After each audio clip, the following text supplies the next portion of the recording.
Seperti yang diketahui, Nikita Mirzani sendiri saat ini sedang terjerat kasus hukum atas dugaan pemerasan dan tindak pidana pencucian uang (TPPU). Yang mana kasus itu sebelumnya dilaporkan oleh Reza Gladys.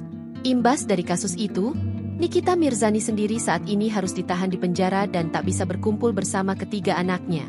Menanggapi hal tersebut, Fitri Salhutru justru memberikan tanggapan cukup menohok, yakni menyinggung soal perangai Nikita Mirzani yang terlalu gegabah dalam bertindak, di mana mantan sahabat itu selalu melakukan sesuatu tanpa memikirkan resikonya, termasuk yang berhubungan dengan anak-anaknya, di mana gegara kasus itu, kini Nikita harus berpisah dari ketiga anaknya. Kendati demikian, Fitri Salhutru meminta netizen untuk tak kasihan kepada Nikita Mirzani atas nama kemanusiaan. Pasalnya hal itu harusnya sudah bisa dipikirkan oleh Nikita Mirzani jauh-jauh hari.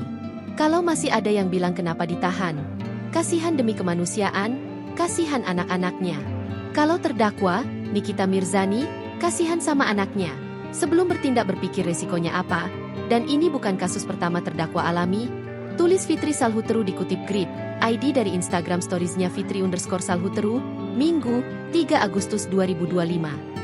Tak berhenti sampai di situ, Fitri juga menyayangkan Nikita Mirzani yang tidak mempergunakan waktu sebelum dirinya ditahan di penjara, yakni untuk saling memaafkan dengan pelapor dalam hal ini Reza Gladys. Dan kalau tidak mau sampai sejauh ini harusnya pergunakan waktu sebelum ditahan dan sudah ada pelaporan untuk pendekatan kepada pelapor, agar bisa saling memaafkan, beber Fitri Salhutru. Namun yang Fitri lihat Nikita Mirzani malah terus menantang dan membuli pihak lawannya. Bukan malah nantangin dan terus membuli, pungkas Fitri Salhutru. Download Tribun X sekarang, menghadirkan lokal menjadi Indonesia.